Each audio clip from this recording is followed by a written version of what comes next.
ग्वालियर में ओबीसी महासभा एवं भारत जोड़ो अभियान के तत्वाधान में Madhya Pradesh chamber of commerce में सामाजिक न्याय सम्मेलन का आयोजन किया गया। इसमें स्वराज आंदोलन के प्रमुख एवं भारत जोड़ो अभियान के नेता योगेंद्र यादव प्रमुख रूप से शामिल हुए। उन्होंने कहा कि देश में संविधान एवं सामाजिक न्याय के आंदोलन को कुचलने की कोशिशें लगातार वर्तमान सरकार कर रही है। उन्होंने आगे कहा कि उसने मुखौटे के रूप में राष्ट्रपति, प्रधानमंत्री और मुख्यमंत्री तो आदिवासी और पिछड़े वर्ग से बना रखे हैं, लेकिन यह सिर्फ मुखौटे हैं। असली खेल भाजपा को संचालित करने वाले राष्ट्रीय स्वयंसेवक संघ का है। केंद्र एवं प्रदेश सरकार द्वारा आरक्षित वर्गों का लगातार शोषण किया जा रहा है। उन्होंने कहा कि भारत जोड़ो अभियान में एक ऐसा ही आंदोलन है जिसमें समाज के दलित, ओबीसी और शोषित वर्ग के लोगों को एक साथ जोड़कर सामाजिक न्याय की परिकल्पना की गई है। इस सामाजिक न्याय की परिकल्पना को मूर्त रूप देने के लिए संगठन इंडिया गठबंधन का समर्थन करेगा। इंडिया गठबंधन आगामी 5 राज्यों के विधानसभा चुनाव और अगले साल होने वाले लोकसभा चुनाव में जो भी अपने उम्मीदवार खड़े करेंगे उन्हें भारत जोड़ो अभियान का पूर्ण समर्थन मिलेगा। उन्होंने बिहार सरकार की तारीफ करते हुए कहा कि सरकार ने तमाम बाधाओं के बावजूद जातिगत जनगणना के आंकड़े जारी करके लोगों की आंखें खोल दी हैं।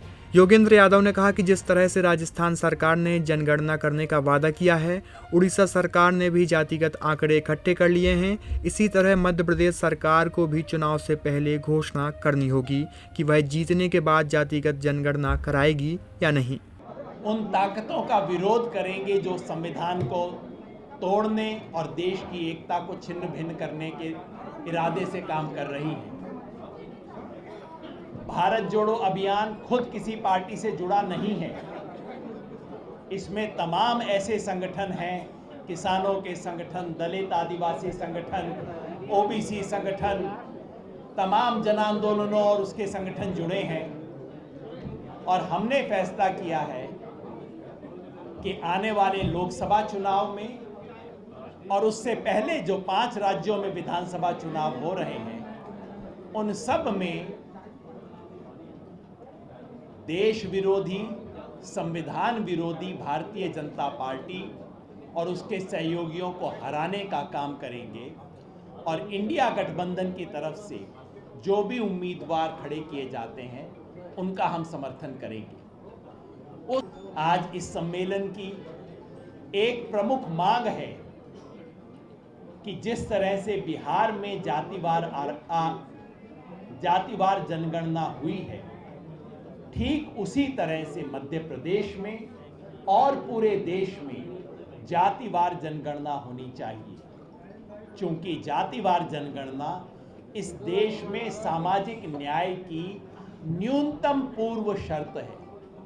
इस देश में जाति नामक जो बीमारी है, उस बीमारी को यदि समाप्त करना है, बाबा साहेब का जो सपना है जाति व्यवस्था के उन्मूलन का, यदि उसे हासिल करना है तो उसका पहला कदम होगा जाति की विषमता को पहचानना, उसके आंकड़े इकट्ठे करना और फिर उसके हिसाब से सामाजिक न्याय की व्यवस्था बनाना। इसमें बिहार सरकार ने जो कदम उठाया है, हम उसका पूरा समर्थन करते हैं।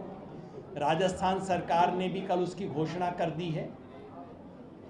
उड़ीसा सरकार ने घोषणा कर दी है कि वो उसके पास आंकड़े हैं, जारी कर रही है।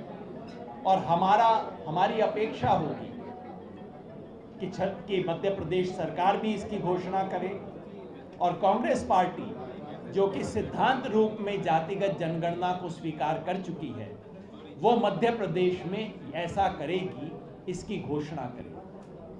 और जातिगत आरक्षण और जातिगत जनगणना के खिलाफ जो राजनीतिक शक्तियां हैं उनको हराया जाए, इस आह्वान के साथ इस सम्मेलन में हम सब ने हिस्सा लिया है। अब अगर कोई और साथी, देश का इतिहास ये बताता है, मैं अभी कह रहा था कि जब किसी समाज के साथ अन्याय किया जाता है, अमूमन उसी समाज के मुखौटे को आगे रख के किया जाता है। आज इस देश की राष्ट्रपति स्वयं आदिवासी हैं, जो बहुत गर्व का विषय है। लेकिन कोई कहे कि इससे आदिवासी समाज को न्याय मिल गया है, मैं तो मानने को तैयार नहीं। आप जाके मध्य प्रदेश में घूम लीजिए, यही वो प्रदेश है जहां आदिवासियों के साथ ऐसी ऐसी घटनाएं होती हैं जिसका जिक्र करते मुझे शर्म आती है। तो मुझे केवल सांकेतिक चेहरे नहीं चाहिए, मुझे जमीन पर न्याय चाहिए। जो पार्टी दिलवाए, और चूंकि उसमें भारतीय जनता पार्टी का रिकॉर्ड जो रहा है वो आपकी आंख के सामने है, इसलिए हम कहते हैं कि उसको हराया जाए। जमीन का न्याय चाहिए, केवल मुखौटे और चंद चेहरे नहीं चाहिए। आपने संविधान बता मुझे 2-3 बात समझ नहीं आती। पहला, इस प्रश्न में एक मान्यता है कि अंततः पिछड़ेपन का एक ही आधार है, वो है संपन्नता और पैसा। मैं इस मान्यता से कतई असहमत हूँ। मैं जानता हूँ इस देश के IAS अफसरों को जिन्हें छुआछूत का सामना करना पड़ा है। मैं जानता हूँ इस देश के मंत्रियों को जिन्हें मंदिर में घुसने नहीं दिया गया है। क्या हमने पूछा कि क्यों इस देश की राष्ट्रपति एक विशेष मंदिर में नहीं जा पाएंगे?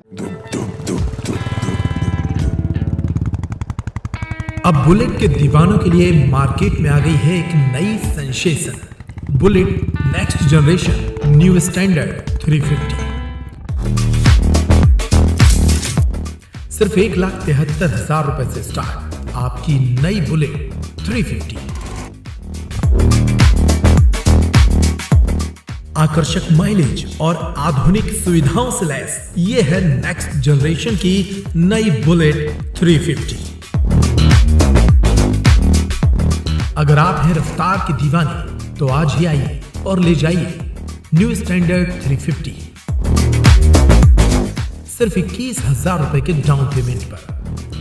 आज ही आइए हमारे शोरूम और ले जाइए अपनी नई बुलेट। हमारा पता है क्लासिक व्हील्स, सागर रोड, छतरपुर। अधिक जानकारी के लिए कॉल करें 6264454031।